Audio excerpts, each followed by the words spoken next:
kyebayita okuba tulabe okubaddewo olunaku olwaleero mu kalulu kano nze sikulabangako bukyangambaawo. Lwaki gamba nti Robert Kyagulanyi Ssentamu nze simunenya era sina kye mubanja? Kyagulanyi Robert Ssentamu abadde side emu ng'avuganya ani? He has been fighting against UCC, mutaddeko restriction. He has been fighting against media houses. He has been fighting against the bloggers, the YouTubers, the artists. I mean, one single man. Look at all those. I feel you. Man, ona kusike eno, oli akusike eri, ona akute kugulu, omulala akute nyindo, omulala akute kutu, but you still stand. I salute you, Mr. Kyagulanyi Robert Ssentamu. You are an icon. I want to assure you, you are the man that Uganda needs. Mwebanze bakesimu. Webakubaka essimu. Ani gwe wagamba nti akugobera omuntu? Nze yasooka. Baba simu yani? Yange. Kakati lwaki bwe babba akalulu ko gwalonze olinda Kyagulanyi yabagoba omubbi ng'ate akalulu ke babbye kako? Asooka akusooke. Tugobe omubbi oyo eyabbye akalulu kaffe, eyabbye emyaka gyaffe, ababbye ssente zaffe, ababbye ettaka lyaffe, ababbye obulamu bwaffe, ababbye emirembe gyaffe. Tugobe omubbi oyo. Tobirekera Kyagulanyi muganda wange, ebintu tobirekera Kyagulanyi. Debo okwekalakisa kutanze wano kakati tuwabanga ali Uganda oba ali part of the world ng'agezaako okubate nga tali recognizing the power of okwekalakasa, era wawulira n'agamba nti ab'e Canada batandise okwekalakasa nga response gyayinza okubate nga akuwanga kugamba ate yo mugenda kukola ki, muyinza kukola ki kye muyinza okukola, lwaki temudda oba temubeera ku ground nga ate n'aba ground nga bakibalemye mu abali e Canada mulina kye musobola okukola ekisobola okuleetawo enkyukakyuka. How can you respond that? Sebo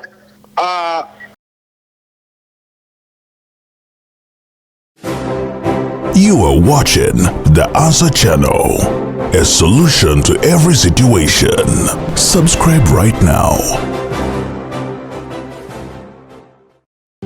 Oli muna Uganda wangalira mu Diaspora, America, Canada, Australia, UK oba Germany ng'okola emirimu ebiri ku esatu wabula nga tofuna kadde kawummula oba kwebaka naye nga tokyasobeddwa lwaki ssente z'olina ku akawunti yo tezeeyongerako? Toli wekka, bangi kuffe twaveeka n'ebirooto eby'amaanyi wabula oluvannyuma ne twesanga nga tukolerera kusasula bills zokka. Tusuba okubeerako ne famire zaffe era nga tuwulira tetulina kye tuyinza kukola kukyusa mbeera eno, wabula singa nkugamba nti waliwo enkola esinga eya franchise digital business ebaddewo okumala emyaka 5 mugumu mu nsi yonna esobola okuyamba okukolera ewantu wonna kasita obeera ne laptop oba essimu ssaako ne wifi nga okola n'omulimu gwo ate ekirungi nga teweetaaga bukugu bwonna bwa tekinologiya ng'ezimbiddwa okuyamba abajja ku kyeyonga ffe okwekolera ensimbi esasula obudde bwo wamu n'ebyo by'osobwa. Tukutendeka ne tukuwabula ne ku buli mutendera ng'oyambibwako abantu ab'enjawulo abategeera gy'ova. Tetusuubiza mpewo wabula yeno sisitimu gy'osobola okutandika okuyiga leero. Bw'oba okoye okukola essaawa ennyingi nga teri kuwummula nga te tulina ky'olaga kizivaamu, nyiga mu linki eyo wansi okumanya ebisingawo okuba ku simu ya Gerard Seguya oba gwe mumanyi nga KAKALAAMUDAANSWER ku +1 647 821 8189 oba kyalina omutimbagano www.g-viepena.com. Omulungi atulaba tukwaniriza ku The Answer Channel. Olwaleero nze guest naye nze host. Kuba ye munaye Kakalaamu alabika nga takyalina maanyi, yamenyese nnyo omutima. Naye nja mugumya mugambe nti ssebo onyaniriza makaago. Siwe kibeera.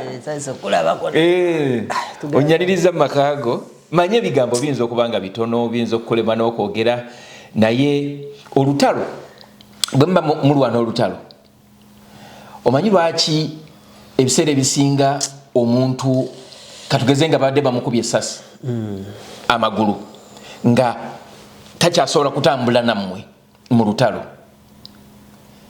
Omanyi kye batera omukola mu lutalo? Omuntu ng'oyo nga balaba tebasobola kugenda naye aye tebasobola kumwetikka, bamukuba essasi n'afa. Banga ate we bamulekera abalabe ayinza ate okuwa information. Mubadde bameka bwe bajja babala emirambo gye balese mabega bamanya maaso basigaddeyo we bati. So in a war nga gye tulimu ey'okununula ensi yaffe Uganda, oli bw'afuna ekisago bwe kiba nga si kinene ng'osobola omusitula ne mugenda mwenna musitule bw'oba tosobola kumusitula ng'olaba agenda kufa weeyongereyo. That is the only way we can motivate our people abaweddemu essuubi kuba kafaananyi gw'oli wano oyinza okuba nga olina gwe waweereza ssente agenda alonde naye ate omuntu eyo eyagenze n'asimba layini n'amala mu layini eddakiika essaawa n'alinda ne babala akalulu n'ava ku polling station nga bawanguddewo n'akubira ku munne ku kyalo nga ekyalo kyonna mukiwangudde n'akubira ku balala nga n'ekyokubiri mukiwangudde golooza ye awulira atya mu kaseera kano? Ansa eri nti awulira bubi naye tekimugaana kwevaamu n'agamba nti kama mbaya ni mbaya nteekwa okulwanirira obuwanguzi bwange. Nabika ndi mulwadde bulwazi. Oyinza okuba nga oli mulwadde. Nabika ndi mulwadde bulwazi naye mpulira ekibiribiri mpulira I'm feeling so down. Naye ndabika ndi mulwadde leero. Kasitamizeeko ku makerenda agaaga ag'omutwe ndabe wekiyinza okuggwa. Ffenna tuli mu shock kyensobola okugamba. Ekyabaddewo omuntu yekka ayinza okukyenyumirizaamu ye muntu atayagala nsi ye Uganda. Era neewuunya nnyo oluusi mbeera ku TikTok okwo nendaba abaana bali Saudi Arabia Kadaama awaana akongratulatinga naye ng'akimanyi nti omusaala bamuwa miliyoni emu naye baba bakuwa miliyoni 2 ng'oli Kadaama. Do you think that is the best you can be? I mean, do you think okugenda eyo was the best option? Tewandibaddewo ekisinga ku ekyo? Okimanyi kino ekintu kisinga okuluzinga emipiira nga olaba omuntu wanakutuka nga abadde afiirawo. Katugambe Uganda Cranes esamba tuli mu AFCON, right? Nga bonna abatudde omutima gugamba mukama eno yeggolo yaffe esembayo nga olaba bati babeera omwana n'agikuba waggulu. Kati no ate kati era olese gundi nkyama mbuuza lwaki olese national team. National team tibeerako opposition mu ggwanga. Agamba fiiro eyo anti nkugamba abagizi babeera tayimu eyo n'agamba mukama kale tugambe kirabu ya Arsenal basibayo nkuwa ekyokugezesa ekiri mu mbeera ng'eno. Waliwo family nga tuva mu nnaku enkulu actually ndoza twali tumaze oba ennaku enkulu batwali tuzigendamu nga tunatera okumalako 31st. Family yonna yaggwawo yatokomekera mu kabenje nga bava mu western part of Uganda. Maama taata abaana ndoza n'omuyambi waabwe. Kati bannanyini family eyo olowooza bali mu mbeera ki? Anyway, bannaye nina obubaka obw'omukulu Benjamin Katana bwe njagala osooka nabwo oluvannyuma lw'okulangira ebivudde mu kulonda bino byayogedde. Empapula tuziganye kubanga ekisookera ddala empapula tuziganye kubanga ekisookera ddala results electoral commission zebadde ewa eggwanga wano teziraga ebyavudde mu kulonda ku polling stations ez'enjawulo kubanga electoral commission wano tewabaddewo kulonda. Okulonda kwabadde ku polling stations. Results zetulina nezibadde basoma wano byanjawulo. N'olwekyo tetulaba lwaki tukkiriza certificate gye tulabira ddala nti ebiri ku certificate eyo tebiraga byavudde mu kulonda okujjako biraga ab'electoral commission ne NRM bye baagala. Candidate Kyagulanyi ali ku mbeera ki? Embeera candidate gyalimu tetugimanyi kubanga tetunafuna mukisa gwa kwogera naye tetunafuna mukisa gwa kumulaba kuba last night bwe twasembye okwogera n'abafamire ye nga bamenye ennyumba ye ate eggwanga likimanyi nti ennaku 2 emabega ab'amagye ne poliisi basalawo amakaage abadde tafuna chansi ya kufuluma teri n'abadde alina chansi ya kuyingira amakaage namwe ab'amawulire mbadde temulina chansi ya kumutuukako. So naffe tetumanyi embeera gy'alimu oba oliawo Katonda bw'anaamusobozeza okuva mu buwambe bw'alimu oba yenna gy'ali ajja kufuna omukisa ayogereko eri eggwanga. Ekibiina muzaako ki? Mukyakobola abantu okubanja obwenkanya bwabwe. Okubanja obululu bwaffe is our right yaffe mu mateeka mu constitution article 29 era tuwongera kikatiriza nti buli munnayuganda yenna awulira nti wabaddewo bwenkanya ngaffe bwe tuwuliranga nti tewali bwenkanya aveeyo alage obutali bumativu abanje obwenkanya abanje results entuufu abantu banaabatta omujulizi omwina bwenkana butya katubuuza abo bagenda kubatta oba abategeka okubatta kubanga ffe tuwangudde n'obulumeko obubbi bannange mugenda mu kooti oba musajja bereka tubuleko kimu ekiddako nga bwenyonyodde kana ensonga si nsonga y'NUP si nsonga ya candidate nsonga y'abannayuganda obuwanguzi obubbiddwa bw'abannayuganda so ekiddako nga bwe tuze tunyonyola bannayuganda okuvaayo buli omu gyali awulira nti wabadde obutali bwenkanya abanje obuwanguzi candidate nga bwe mbabulidde tetunaba kufuna chance y'okwogera naye ekibiina nakyo ky'abannayuganda abali cheated so position y'ekibiina kwe kulaba nti buli kitona ekyetaagisa okubanja akalulu okubanja obwenkanya tugenda kikola naye nga tusookera ku ekyo ky'okwegatta ku bannayuganda bonna abalaba nti babaddewo obutali bwenkanya okubanja akalulu nga tulabira mu kwekalakasa mu mateeka empapula tuziganye kuba oyo mwami Benjamin Katana bwe bubaka bwayogedde immediately nga bamaze okulangirira President wa Uganda addako mwaka 2026 23 Omugumu bamaze okulangirira mwami Yoweri Kaguta Museveni nga president addako agenda ofuga ekisanja ekyomusanvu emyaka 45 bwekiri naye nze ndi omu kwabo balina essuubi era abasanyufu nti tajja kimalako ekisanja kino nkiddamu nga ntunudde mu kamera eno nze mutano wa Mbega Aloysius Matovu Junior nti ndi omu kwabo abalina essuubi era abasanyufu nti era kino ekisanja tajja kukimalako ayinza nobutaweza myaka ebiri mu kisanja kya 2026 nsagala oyogere ebintu bye banatandika kusalamu a few moments later nga nange mwendi mu kifaananyi omwo okay kati era bwe kinatuukirira a few moments later bajja musala ajje ayinza nze gayi tajja kumalako kisanja kye oteebereza nkugambye tajja kumalako kisanja kya 2026 Omugumu ng'akyali mulamu kamalo noonyako wano kubali ku street nga bukakkana nedda si kukakkana njagala nkulage kamalo bba noonyako wano kye bayita Okuba tulabe okubaddewo olunaku olwaleero mu kalulu kano nze sikulabangako bukyangambaawo actually nze ndowooza nti NRM singa ebadde yagala kubba kalulu kano yandibbisizzaamu ku magezi naye enziba gye babyemu ate ya busiru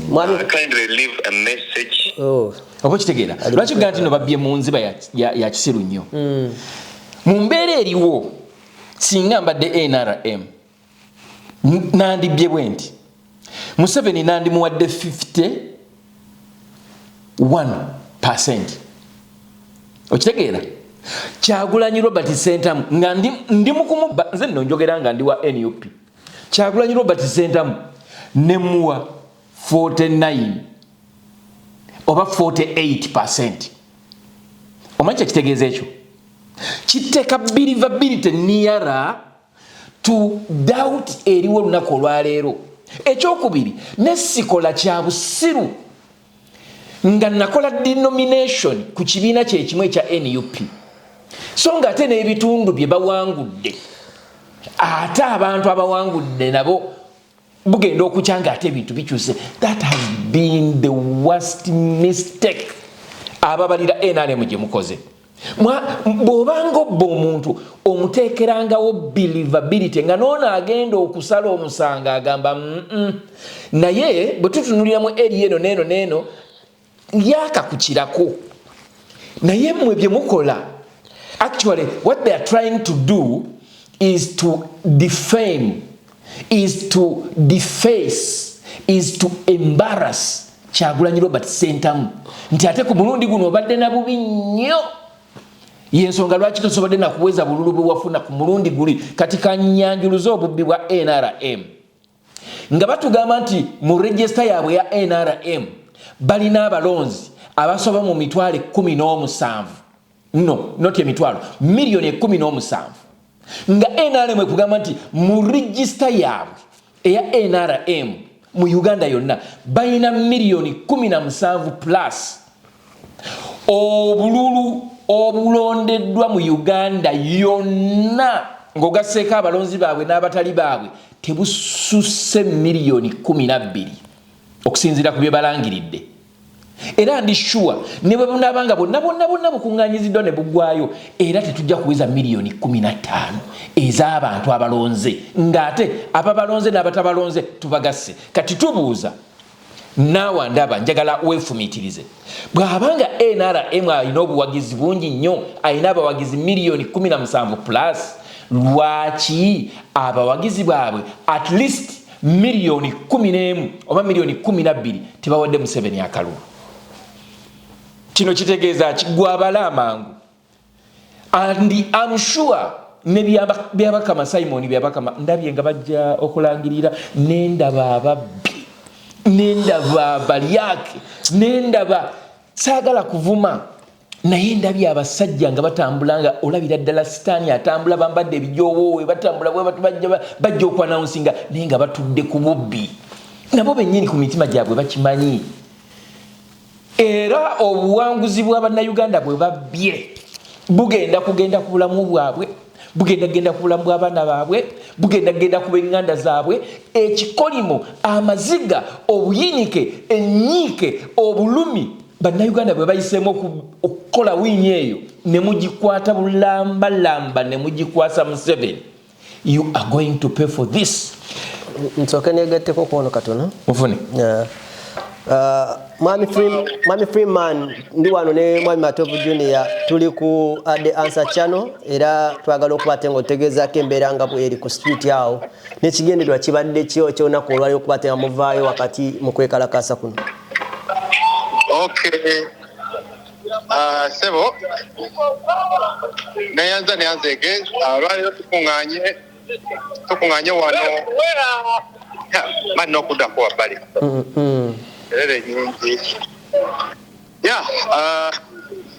sebo tukuŋŋaanye wano olw'omulimu omunene gwe tulina tukimanyi nti no His Excellency Bobi Wine yatufuukira eddoboozi ngaffe bannayuganda bali mu diaspora ate n'abali ewaka ewaffe era mu kisuubizo kyeyagamba ng'atuuse wano nti ayagala atukunga tufeeyo ku biri ewaka tubere part of the nkyukakyuka protest vote 2026 for a new Uganda that welcomes its people back home. Sebo we twawulidde ebyatuuseeyo ebyokubba obululu bwaffe netugamba nti we won't be silent era kwe kujja wano ku Dandas square okuba nti no tukolaki tusindika eddoboozi erirwanirira obuwanguzi bwaffe. Sebo gwe mulamu ogwo era tubadde tulindako wano abamu ku bakemba naye batuuse.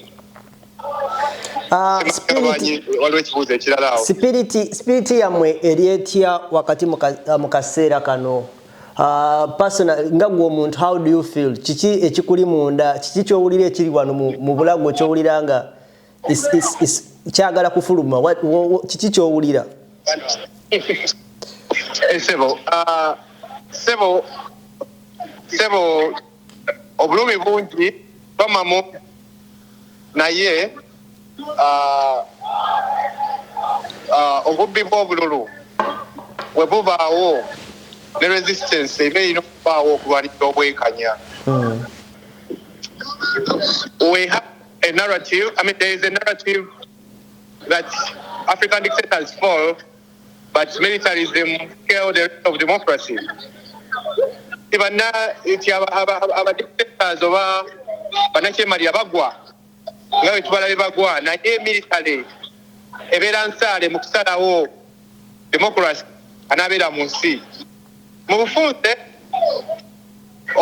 amaanyi g'akalulu gali silenced by the military, and so our voice as the people of diaspora First of all, let's remember the role of the diaspora in the decolonization process. It was independence. To demonstrate the role of the diaspora in fighting dictatorships. It is the voices of the diaspora that Trump will listen to and do what he did in Iran.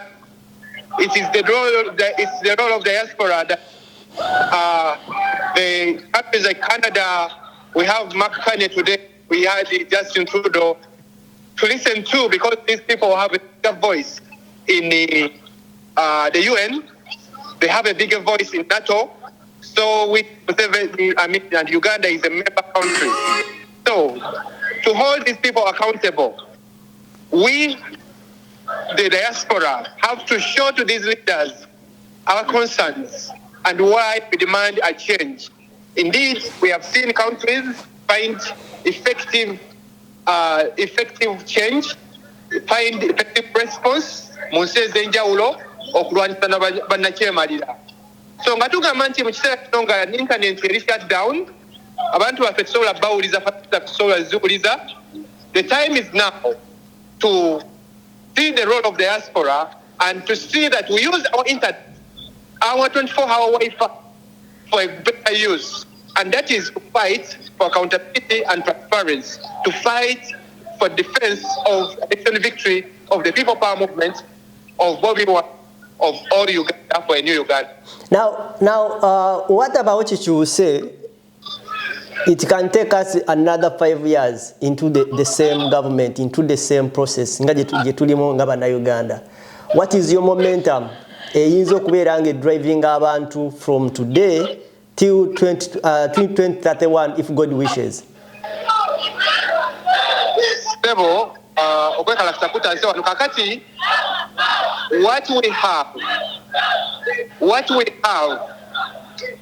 What we're left with our voices is our minds, because the only thing that you go away with or you remain with is your mind, that the oppressor will not take away from you. Yes. Slavery and be mental slavery is still. First of all, to Angula Kalukano. We now talk about the self-reclamation of our victory. That's to Angula. Nayene to Garenga to Rwanda, Parikantino, Tuli. So far, abantu balinga bamekao era mugenda kubeera in the same place or mugenda kwa mutambula over Toronto. Sebo wano tulinawo abantu 12 wembamba abalamu approximately nekatubira abantu 15 kubanga tugenda kubeera nga tukola a massive march in this election. Wow, all the best, man. Protest, sorry. Mwami Matovu Junior alina kyagala kubuuza. Esebo. Njagala kubuuza awo we muli muvaawo mu budde oba mukyaliwo? Kati tugenda kuvaawo sebo kubanga betubadde tulinda n'ebikola betubadde tulinda bituuse. Muddawa? Tusimbula kati. Saawa eno. Bwe muvaawo muddawa? Esebo. Bwe muvaawo muddawa? Alright, tweyanze ajja kukubirako after the show akubireko asokwa connecting. Check the routes. Yeah, so abantu. Yeah, I have to check the routes. Alright, all the best, man. I need more time to check the routes. Sure, no problem. All the best. Alright, who's that guy? Ku Tamubanja. Who's that guy abadde ku simu ku bantu batamanyi? Oyo muvubuka we oyinza ogamba nti ava mu area z'emukono oyo omu ku baana b'abalwanyi abaleetayo Kaguta Museveni. Amanyiddwa nga Freeman Kisitu. Gw'obadde oyogera naye. Yeah. Naye I'm supposed to be in that match era njagala kuwanguya nsobole okuba nga ngenda mbasange. I think there is something Munze after that call. There was a momentum, there is a resilience, there is something like an energy, a comeo. That's good. So we're good to go. Tudize wakati. Mbadde nkulaga obubi bwa NRM bwe bakozesezza obw'ekisiru. Nti bw'obanga obba omuntu nga waliwo obusungu, obbisanga magezi, n'olekerawo abagenda okuwolereza. Nabaga nti mu butuufu, luli bw'abanga Robert Kyagulanyi Ssentamu ku mulundi guli, yafuna milioni 3 n'emitwalo nga 8 ku mulundi guno yandibadde at least aweza milioni 6 gwe n'omusingira ku milioni 7 oba okategeera ke kugamba obwongo bw'aba NRM ogenda ne weebuuza banditubbye naye nga believability y'abatubbye weeri obukyegera naye kati kye bakoze they are trying to omanye abasajja bano obuzibu bwe balina bagamba nti bajja ne banunula bannayuganda ne bajja kwenunula badi facinga omuntu yenna gwe balaba nga alina potential okubeera omukulembeze kyovula nti baba babakwata babatyoboola ne babakuba like kabangali babakola ebintu ebibabalamu ekitiibwa oba kitegeera era babagamba ebiseera ebisinga bwe babeera nga bali mu gundi zaabwe ezo briefings bagamba oyo gwe bakwata ne bakasuka ku kabangali ng'enkoko ng'abeera president waawa I mean singa Museveni yasobola okubaako mu mbeera nga kati bano abamuvuganya gye balimu mu kaseera kano nga yavuganya tebandi bimukoze gavumenti ya NRM singa si Museveni yaliko ye teyandi bimukoze ebyo naye teyasobola okufuka president tetusobola kukozesa buli kakodyo Museveni ke yakozesa okusobola okugenda mu buyinza nti tugenda kutta abantu tugenda kuba emundu nti atasobola kuba mundu tasobola kufuuka mukulembeze bagezezzaako okusiba ne basiba buli gye wandiise akatuli akandibadde kaleeta essuubi eri bannayuganda but I want to assure you akaseera kajja kutuuka bannayuganda bagenda kwenunula mbadde nkulaga nti bandibisizaamu ku bwongo Kyagulanyi ne bw'omuwa milioni 8 Museveni n'omuwa milioni 8 n'ekitundu n'amusinga obululu emitwalo aga kebeera international community yandigambye anyway akkiriza as an incumbent okusinga kuona amuvuganya obululu like obululu emitwalo 5 it is believable okitegeera naye bano bakoze ebintu bya mulugube buli kintu kye bakola kya mulugube bongedde bantu busungu ogenda kulaba era kino tekimaze mu bantu maanyi na mulimu abagwamu amaanyi mulimu abaweddemu amaanyi era ng'agamba nti siriddamu kulonda mwebali ate tobanenya kubanga buli ssuubi lyabwe otuusa ekiseera n'okola ki naye njagala gamba gwe omuntu agamba nti siriddamu kulonda nti ekyo kyennyini kye baagala okuwulira nga kikuvaamu baagala babikutamye obibalekere bo bakole bye baagala never ever give up until you breathe your last tokoowa nti batubbye ne ku luno siriddamu kulonda bali kye baagala era nange neebuuza bwebanga bakimanyi nti bagenda bajja wangula era bajja kubba akalulu kiki ekireetera okuteeka sente ne bapokera sente nyingi nnyo mu kalulu ng'ate balina ne potential esobola wangula akalulu oba bina oba n'okusingawo ekisooka mu kuteekateeka akalulu mubabbiramu sente kakati bano abaleese buno obuuma busimanya obugenda okusikaninga okulaba nti ono yaani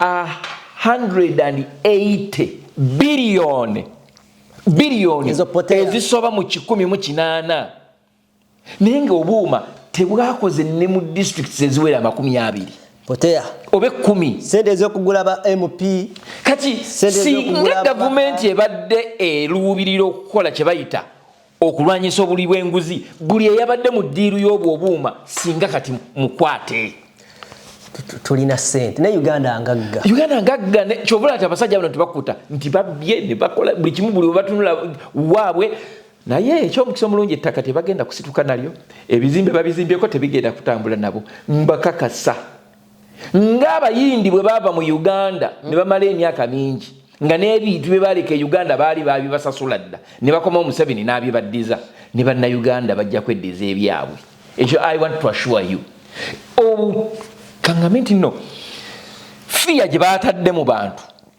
ebadde eyaludde okulabika omanyi nti nno baddidde ennyonyi babadde bagibuusiza nga bonogamba nti ku mabaati ng'abantu omanyi ennyonyi egenda I mean ennyonyi erina gundi weerina okuyita naye oli akikola deliberately ng'abalaga what is coming to you, you know, ebyo byonna bya kitumbaavu nze bannange simanyi kuvuma naye ebintu bye bakoze byabakama ye Mukama Katonda amusaasire simanyi Museveni abasajja abateekateeka Museveni alina ebifo biringa 3 jajja abantu nga buli gwaleeta yasinga mu kiseera ekyo jajja aboogerera poliisi eyo yo abashayiningisa oyo njagala nnyo tulabeyo abashayiningisa oba amukolera recommendation namugamba nti kati ono enanga wavudde teekawo byakagaba yani byakagaba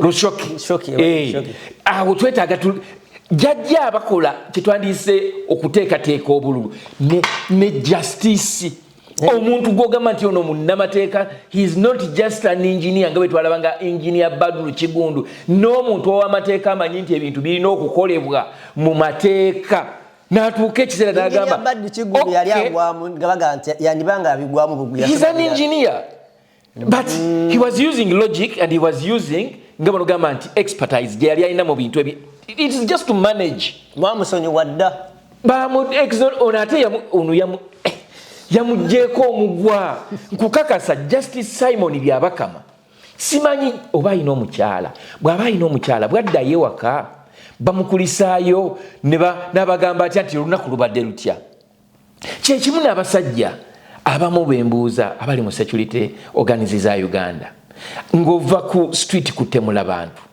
kati bwaddayo ewaka omukyala akubuuza nti leero omwami oseba meka n'otula n'ogamba ndetera kacaayi n'ogenda n'onaaba and life continues as normal as always bannange njagala bagamba ekintu kiri kimu banaye temuggwamu ssuubi tewali Kyagulanyi Robert Ssentamu kyatakoze throughout his campaign era tetulina kyetumubanja tetulina kyetubanja Kyagulanyi buli kimu akikoze buli kimu akitadde mu maaso atuzibudde amaaso yatugamba nti ne bwaba bamukutte don't set free Kyagulanyi demand for your victory omuntu eyalonze tooza nti ate kiyoba kiki demand for your victory nkukakasa gwe no denominating abantu 20 n'obajja ku lukalala ate nga gwe bakakasa nti ebintu obirina ate gwe muntu y'omu ate n'ogamba nti ate kati tobirina in fact singa nze mbadde Uganda era Wameri yafa nnyo twali tugenda kusuubinga Electoral Commission. How can you nominate and then denominate? And you had the papers to verify and then you cleared and then you said he has all the necessary requirements. And then the next day you come and say, Tarina. Kati, messed up election is a general ndabyumbulamu bwange nonze okuva mu 9 mbadde nonda actually natandika okulonda ndoza nga mbuzayo omwaka nga gumu okuweza emyaka 18 9 badde olonda nenga togwa mu maanyi nga zigwa mu maanyi ate oba natuuse ekiseera ne ngamba nti oba singa nsobola okugenda ekyaddondo njagala kubeera ku street tatokiraba kakati njagala okula kati wano ababaka ba NRM yonna gye bayise newe wandibadde nga tewandibaddewo kukaluubirizibwa era bandi bayisizaamu naye ababaka ba NUP kasita obeera nga obuwanguzi bwo bwabadde tebusussa bululu mutwalo kwono govuganya nga buno gaa nti busobola okukyangachangibwa tebaakulangiridde kyova olaba nga abasajja nga nalukolo bamaze ne bamulangirira simanyi yes ekyamanyanzi bamugaye biveeko nkugambye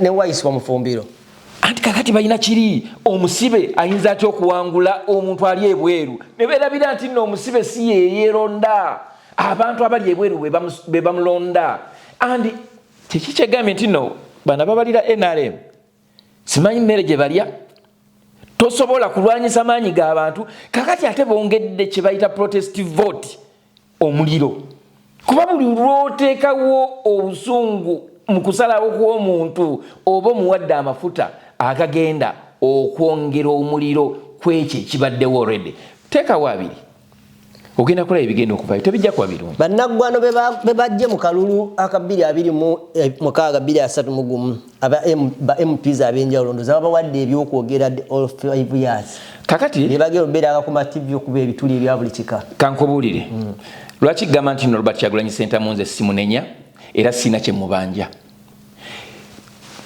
Kyagulanyi Robert Ssentamu abadde side emu ng'avuganya ani?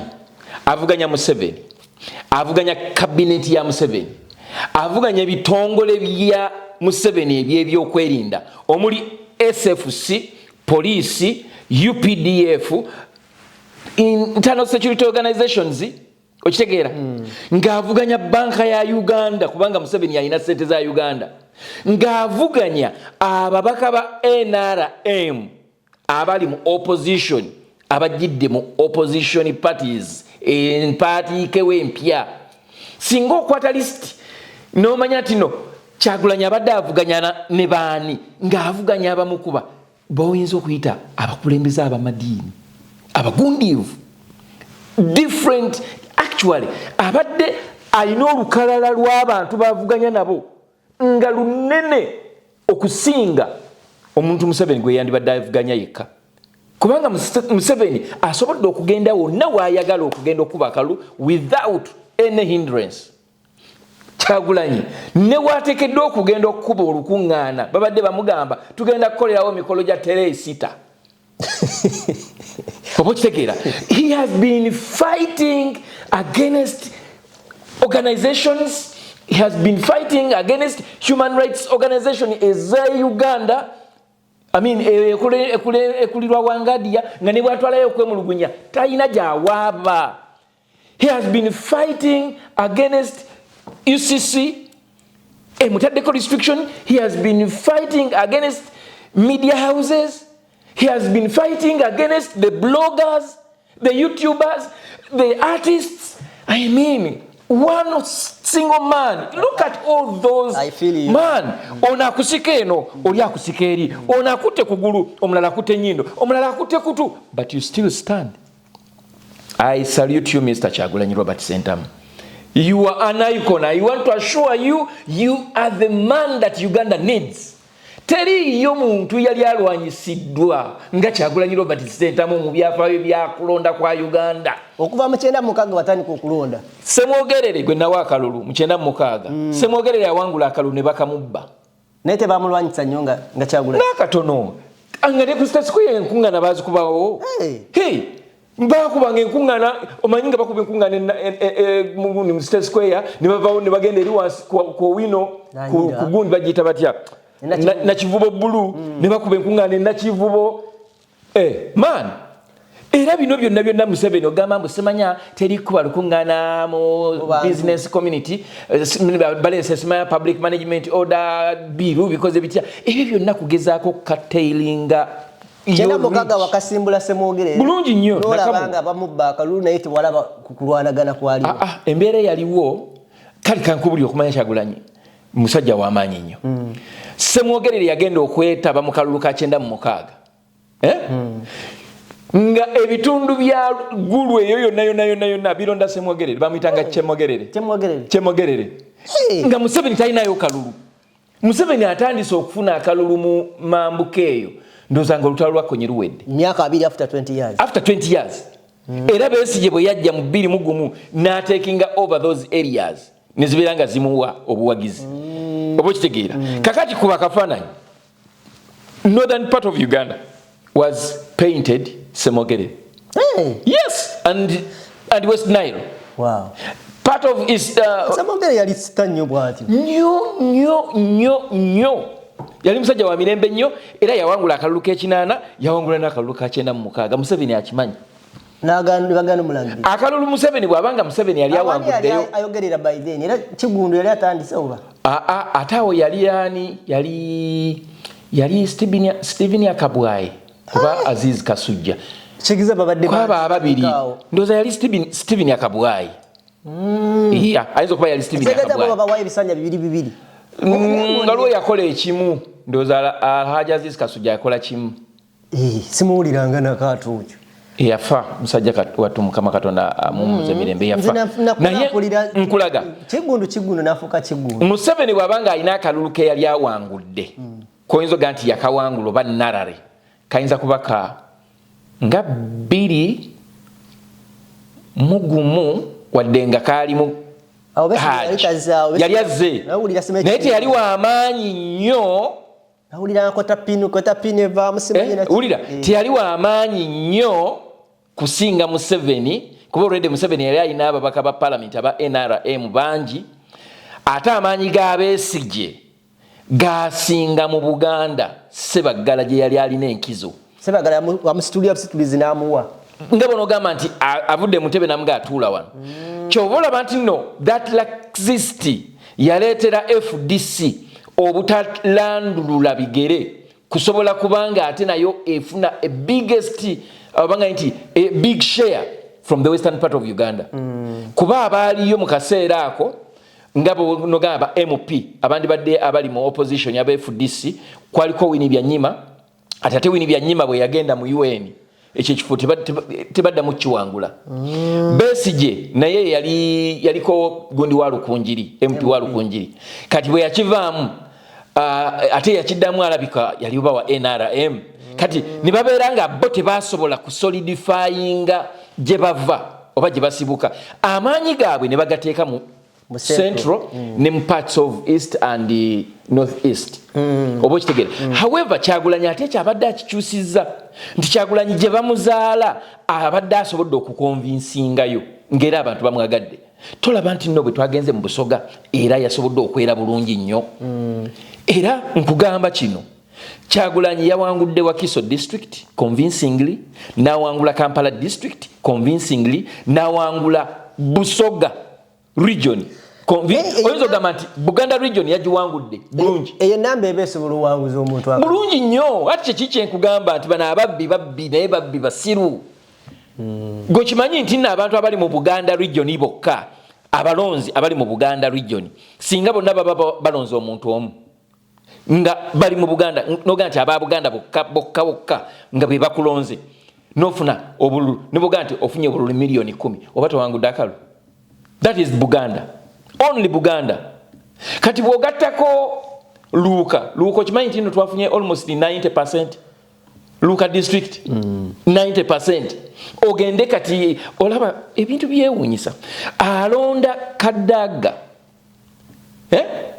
alonda Kyagulanyi n'atalonda Museveni ekyo badde okimanyi nti obala obululu bwa Kadaga nga bungi mu boxi okusinga obululu bwa Museveni ku polling station yemu kakati kitegeeza nti ffe twawangudde era n'aba Electoral Commission nibakimanyi nti NUP yawangudde akalulu but what justifies Museveni's win ye namba yaba MP aba NRM bajja kuga nti bwati wasobola na kusimbayo mubaka wa parliament oyinza otoga nti wawanguddewo bwati wataddeyo bakwata abaana baali bagenda okulondoola ebyokulonda nga bono gamba nti ba polling agents mu western part of Uganda ne coordinator waabwe bonna ne babasiba kyentegedde nti mu wakati nga internet enaaba ekomyewo batennaba kudda abantu abagenda okugamba Kyagulanyi n'okumunenya nti watugaa tukole kino tukole kiri tekikolese gwe toli wamunenya sisobola kumunenya era n'omuntu yenna alowooza okunenya Kyagulanyi mbu nno Kyagulanyi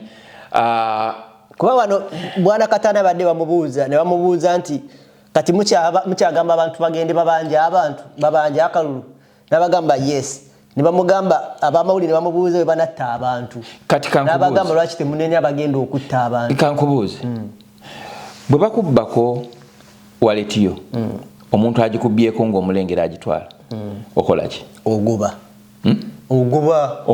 ne waba munene ze banzibako essimu ebwayisaawo nalimva mu kivulu kya tondeko ekiwatule ndowooza kya boxing kati nga batuyise yagaa nti David Tale yalampisa abo ku Eden twava ekiwatule ne tuvuga ntugende ekiwatule egwende ku Lions ngiyitaba Eden Service Park etulinnya bwe twatuukayo bana akatuuka bwe nti ngenda kukubira abamuliko nti ntuuse mpitewa ne bagisika natya Nindula bagikutte mugobe mulaba nesooka mutwala emisinde ngenda okulaba nga ayingidde bati mu nsiko yanga nti kati ejolaze bajja kusabulirayo kati mbuuza ani gwe bayita okugobera omubbi nze munyini nabaire nga kangobe essimu yange lwaki bwe babba akaluluko oyagala Kyagulanyi yabagoba omubbi kaddemu mwe banze bakessimu bwe bakubako essimu ani gwe wagamba nti akugobera omubbi nze yasooka baba simu yani yange kakati lwaki bwe babba akaluluko gwalonze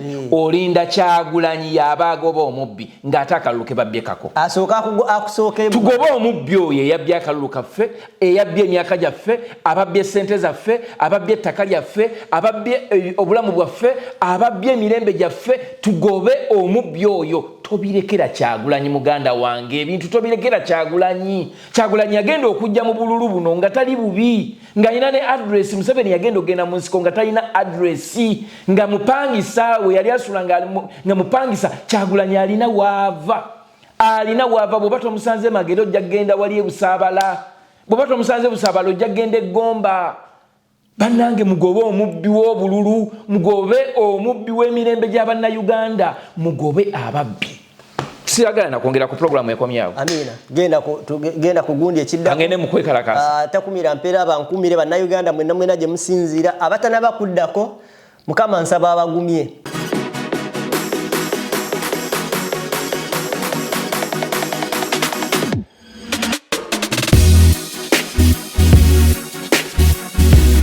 The Answer Channel, a solution to every situation.